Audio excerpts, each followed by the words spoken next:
आत्मा इस दुनिया में एक शरीर के साथ जन्म लेती है, यहाँ बहुत सारे कर्म करती है और कुछ समय बाद शरीर का अंत हो जाता है, जिसके बाद आत्मा द्वारा इस दुनिया में किए गए उसके कर्मों के आधार पर उसको एक नया शरीर मिलता है और वो फिर से उस नए शरीर के साथ इस दुनिया में जन्म लेती है। अकॉर्डिंग टू अवर रिलीजन्स ये सर्कल ऐसे ही अनंत काल तक चलता रहता है, जब तक कि आत्मा को मोक्ष की प्राप्ति न हो जाए। आज हम यही जानने की कोशिश करेंगे कि क्या पुनर्जन्म सच में होता है। देखो, दो चीजें हो सकती हैं, एक तो या पुनर्जन्म होता है या फिर पुनर्जन्म नहीं होता है। पहली चीज, अगर पुनर्जन्म होता है तो ये सारा जन्म और मृत्यु का सर्कल स्टार्ट कैसे हुआ, इसकी शुरुआत कहाँ से हुई, और हमारा उद्देश्य मोक्ष की प्राप्ति करना है, तो मोक्ष की प्राप्ति के बाद क्या, मोक्ष प्राप्त कर लिया हमने, उसके बाद में हमारा क्या होगा, इसका कोई आइडिया नहीं है किसी को। और दूसरी चीज, अगर पुनर्जन्म नहीं होता है तो यानी कि एक यही जन्म है और तुम्हारे साथ जो भी हो रहा है वो पुराने कर्मों के आधार पर नहीं हो रहा है, उसके पीछे कुछ और ही कॉन्सेप्ट है। अब अगर अकॉर्डिंग टू रिलीजन्स देखें कि पुनर्जन्म होता है या नहीं होता है, तो इसके बारे में सबसे बढ़िया हमें मिलता है हिंदुइज्म में।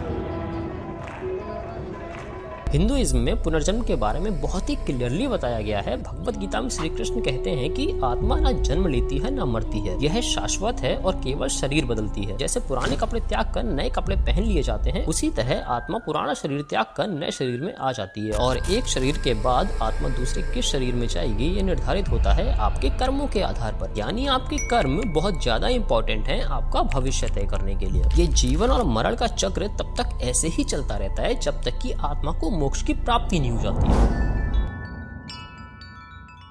अब जरा इस चीज को एक बार बौद्ध धर्म के नजरिए से देखने की कोशिश करते हैं। बौद्ध धर्म में पुनर्जन्म को तो माना जाता है कि हाँ, पुनर्जन्म होता है, लेकिन आत्मा को नहीं माना जाता। बौद्ध धर्म के अनुसार आत्मा जैसा कुछ नहीं होता, हमारे कर्मों के कारण पुनर्जन्म होता है। ये कुछ ऐसा है जैसे एक दिए से दूसरे दिए को जलाया जाता है। दूसरा दिया तो अलग है, लेकिन वो पहले दिए के कारण है। हिंदू धर्म की तरह यहाँ भी पुनर्जन्म तब तक होता रहता है जब तक कि आत्मा मोक्ष की प्राप्ति नहीं कर लेती है। अब जरा जैन धर्म के नजरिए से एक बार इसको देखने की कोशिश करते हैं। जैन धर्म में पुनर्जन्म की अवधारणा बहुत गहराई से मानी जाती है। जैन धर्म के अनुसार भी आत्मा अनंत काल तक जन्म और मृत्यु के चक्र से गुजरती है जब तक कि वह मोक्ष प्राप्त नहीं कर लेती है, लेकिन यहाँ कर्मों को थोड़ा अलग ढंग से समझाया गया है। जैन धर्म के अनुसार सभी अच्छे बुरे कर्म छोटे छोटे कणों के रूप में आत्मा से चिपक जाते हैं भविष्य में, जिनका फल हमें भोगना होता है। यही हमारा पुनर्जन्म निर्धारित करते हैं और इन्हीं के कारण बार बार पुनर्जन्म होता है। जैन धर्म के अनुसार भी ये जन्म और मृत्यु का चक्र तब तक चलते रहता है जब तक कि आत्मा को मोक्ष की प्राप्ति नहीं हो जाती है। सिख धर्म के अनुसार भी पुनर्जन्म होता है और आत्मा अपने कर्मों के आधार पर बार बार अलग अलग शरीरों में इस दुनिया में आती है और कर्म करती है, अपने पिछले कर्मों का फल प्राप्त करती है, जब तक कि उसको इस जन्म और मरण के चक्र से मुक्ति ना मिल जाए, यानी कि जब तक उसको मोक्ष की प्राप्ति ना हो जाए। अब बात कर लेते हैं अब्राहमिक रिलीजन्स की। इस्लाम और ईसाई धर्म जैसे अब्राहमिक रिलीजन्स पारंपरिक रूप से तो पुनर्जन्म को स्वीकार नहीं करते हैं। उनके अनुसार एक बार जन्म होता है जिसके कुछ समय बाद मृत्यु हो जाती है। मृत्यु के पश्चात सभी आत्माएं उस दिन का इंतजार करती हैं जब उनके कर्मों का हिसाब होगा। इस्लाम के अनुसार एक दिन आएगा जब सभी आत्माओं को दोबारा जिंदा किया जाएगा और उनके कर्मों का हिसाब होगा। उनके कर्मों के आधार पर उनको जन्नत या जहन्नुम में भेजा जाएगा, यानी कि स्वर्ग या नरक में भेजा जाएगा। यानी कि इन धर्मों के अनुसार जन्म सिर्फ एक बार होता है, पुनर्जन्म जैसा कुछ भी नहीं होता। लेकिन इन अब्राहमिक रिलीजन्स में भी इनके कहीं कहीं छोटे छोटे संप्रदायों में पुनर्जन्म को माना जाता है, फिर वो चाहे इस्लाम हो, क्रिश्चियनिटी हो या यहूदी धर्म हो। लेकिन मूल धर्म के अनुसार पुनर्जन्म जैसा कुछ भी नहीं होता। अब एक बार जरा उन सच्ची घटनाओं पर नजर डाल लेते हैं जिनको जानने के बाद में ऐसा लगता है कि हाँ, पुनर्जन्म होता है। सबसे पहली कहानी है 2012 की शुभम की। 5 साल का शुभम उत्तर प्रदेश के एक छोटे से गांव में रहता था। एक दिन उसने अपने माँ से कहा कि माँ, मेरा घर यहाँ पर नहीं है, मेरा घर तो कानपुर में है। शुरुआत में माता पिता ने इसे मजाक समझा, लेकिन शुभम ने लगातार अपने पिछले जन्म के माता पिता और घर के बारे में बात की, जिसके कारण उसको थोड़ा सीरियस लिया गया। और बाद में जब उसे कानपुर लेकर जाया गया तो उसने एक घर की ओर इशारा किया और कहा, यही मेरा घर था। वहाँ के लोग भी हैरान रह गए जब शुभम ने उन चीजों को पहचाना जिनके बारे में कोई बाहरी व्यक्ति जान ही नहीं सकता था। बाद में पता चला कि वहाँ रहने वाले एक व्यक्ति की कुछ साल पहले मृत्यु हो चुकी थी और शुभम उसकी हर याद को ठीक से बता रहा था। ये स्टोरी है दिल्ली में रहने वाली शांति देवी की। घटना 1930 के दशक की है। शांति देवी नाम की एक बच्ची ने 4 साल की उम्र में दावा किया कि वह लुधियाना की रहने वाली थी और उसकी पिछली जिंदगी में शादी हुई थी। उसने अपने पिछले पति का नाम बताया केदारनाथ। जब जांच की गई तो लुधियाना में सच में एक ऐसा व्यक्ति मिला जिसकी पत्नी की मृत्यु हुई थी और जो विवरण शांति देवी ने दिए थे वो अविश्वसनीय थे। वो एकदम मैच खाते थे जो भी शांति देवी बता रही थी उससे।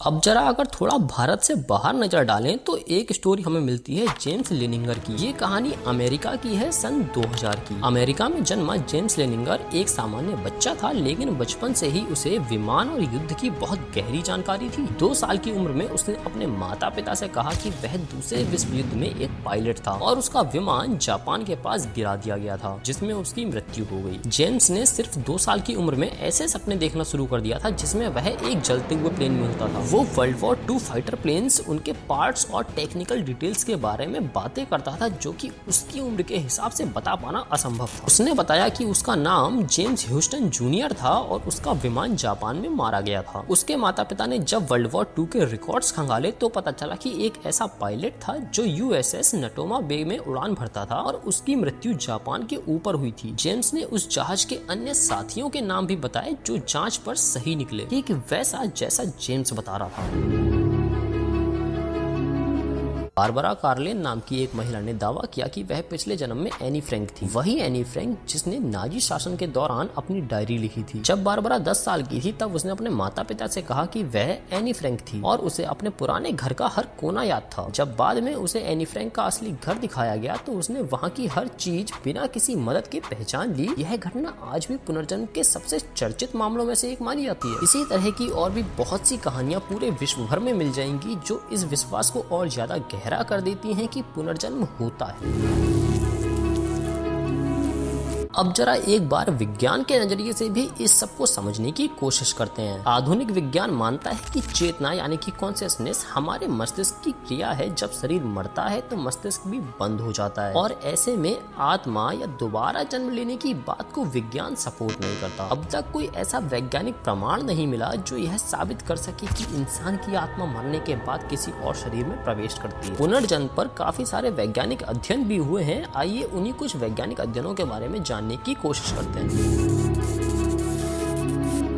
वर्जीनिया विश्वविद्यालय के प्रोफेसर और मनोचिकित्सक इयान स्टीवंस ने 40 वर्षों से अधिक समय तक पुनर्जन्म के मामलों का अध्ययन किया। उन्होंने 2500 से अधिक मामलों की जांच की जिनमें अधिकतर छोटे बच्चे ऐसे विवरण देते हैं जो उनके पिछले जीवन से जुड़े हो सकते हैं। कई मामलों में बच्चों ने उन स्थानों, घटनाओं और लोगों की पहचान की जिनसे वो पूरे जीवन में कभी मिले भी नहीं थे। डॉक्टर स्टीवेंसन के अनुसार बच्चों में ये यादें 2 से 3 साल की उम्र में शुरू हो जाती हैं और 6 से 7 साल की उम्र तक धीरे धीरे खत्म हो जाती हैं। उन्होंने इसे सजेस्टिव एविडेंस कहा, यानी ये संकेत तो देते हैं परंतु यह निर्णायक प्रमाण नहीं। स्टीवेंसन के कार्यों को आगे बढ़ाने का काम किया डॉक्टर जिम टकर ने। जिम टकर ने आधुनिक तरीकों से पुनर्जन्म के मामलों की जांच की। उनकी पुस्तक रिटर्न ऑफ लाइफ में कई ऐसे मामलों का उल्लेख है जिनमें बच्चों ने अपने पिछले जन्मों की यादों को साझा किया है। डॉक्टर जिम टकर डॉक्टर यान स्टीवेंसन के उत्तराधिकारी हैं और वे भी वर्जीनिया यूनिवर्सिटी में कार्यरत हैं। उन्होंने पुनर्जन्म पर शोध को आगे बढ़ाया और खासकर अमेरिका और पश्चिम देशों के बच्चों के केस स्टडीज पर ध्यान दिया जहाँ पुनर्जन्म की अवधारणा आम नहीं है, इसलिए उनके केस और भी चौंकाने वाले माने जाते हैं। डॉक्टर टकर के अनुसार इन बच्चों में यादें 2 से 6 साल की उम्र के बीच सबसे अधिक होती हैं और फिर धीरे धीरे फीकी पड़ जाती हैं, यानी कि खत्म होने लगती हैं। कई बच्चों ने अपनी मृत्यु के तरीके, पिछले परिवार, नाम और जगहों के बारे में अविश्वसनीय सटीकता से जानकारी दी। टकर इसे रीइंकार्नेशन मेमोरीज कहते हैं और इसे एक वैज्ञानिक रहस्य मानते हैं जिसे पूरी तरीके से नकारा तो नहीं जा सकता।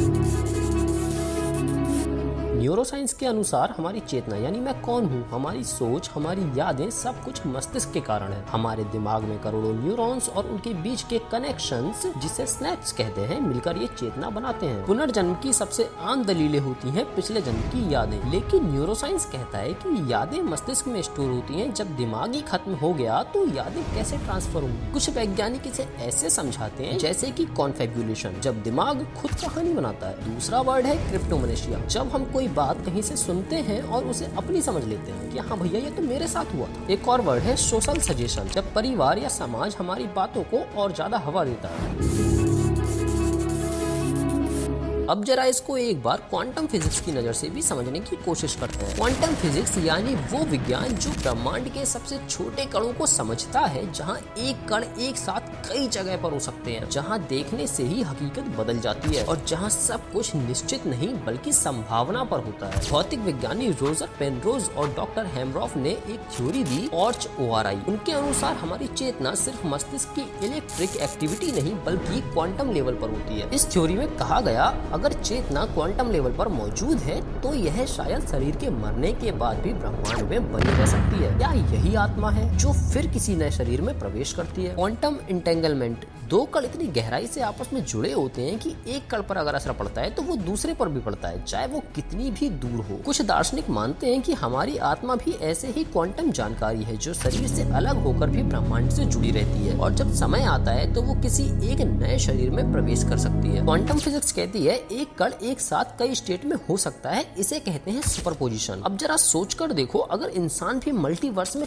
कई रूपों में मौजूद हो तो कुछ थ्योरीज कहती हैं कि जब हम मर जाते हैं हम इस ब्रह्मांड से निकलकर किसी और यथार्थ में शिफ्ट हो जाते हैं, यानी पुनर्जन्म सिर्फ इस धरती पर नहीं बल्कि किसी और डायमेंशन में भी हो सकता है, यानी कि किसी और दुनिया में, लाइक अ मल्टीवर्स। आधुनिक विज्ञान मानता है कि चेतना यानी कॉन्शियसनेस हमारे मस्तिष्क की क्रिया है। जब शरीर मरता है तो मस्तिष्क भी बंद हो जाता है और ऐसे में आत्मा या दोबारा जन्म लेने की बात को विज्ञान सपोर्ट नहीं करता। अब तक कोई ऐसा वैज्ञानिक प्रमाण नहीं मिला जो यह साबित कर सके कि इंसान की आत्मा मरने के बाद किसी और शरीर में प्रवेश करती है।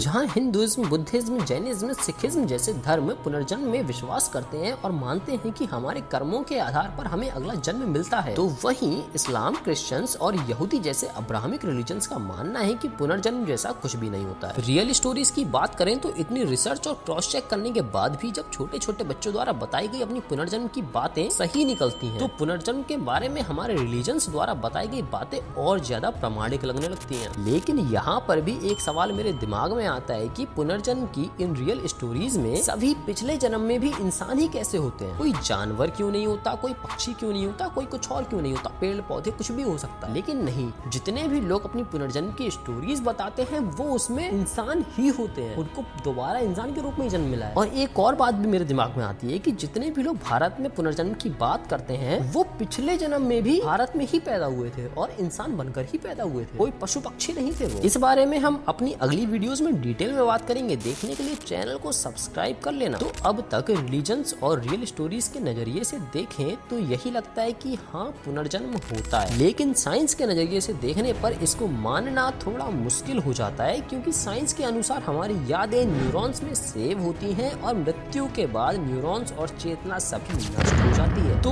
पुनर्जन्म कैसे हो सकता है? साइंस तो जब तक पूरी तरह से इसको साबित नहीं कर लेती कि पुनर्जन्म होता है तब तक इसको नहीं मानेगी, लेकिन इतनी रिसर्च और रियल स्टोरीज की वजह से वह पूरी तरह से इसे इनकार भी नहीं कर पाती है। अब तुम्हारे दिमाग के ऊपर है, दिमाग के घोड़े दौड़ाओ और कमेंट में बताओ कि तुम्हें क्या लगता है पुनर्जन्म होता है या नहीं होता। पुनर्जन्म को लेकर हिंदुइज्म, सिखिज्म, बुद्धिज्म, जैनिज्म जैसे एशियन रिलीजन सही है या इस्लाम, क्रिश्चियनिटी और यहूदी जैसे अब्राहमिक रिलीजन सही है? तो ये तो थी इस चैनल की पहली वीडियो। ऐसी ही आने वाली और वीडियोस में हम पुनर्जन्म के बारे में अपने दिमाग के घोड़े और ज्यादा दौड़ाने वाले हैं। टाइम के साथ यहाँ इस चैनल पर क्यूरियोसिटी और ज्यादा बढ़ने वाली है, इसलिए मैं तो यही कहूँगा चैनल को सब्सक्राइब कर और थोड़ा क्यूरियस बन भाई।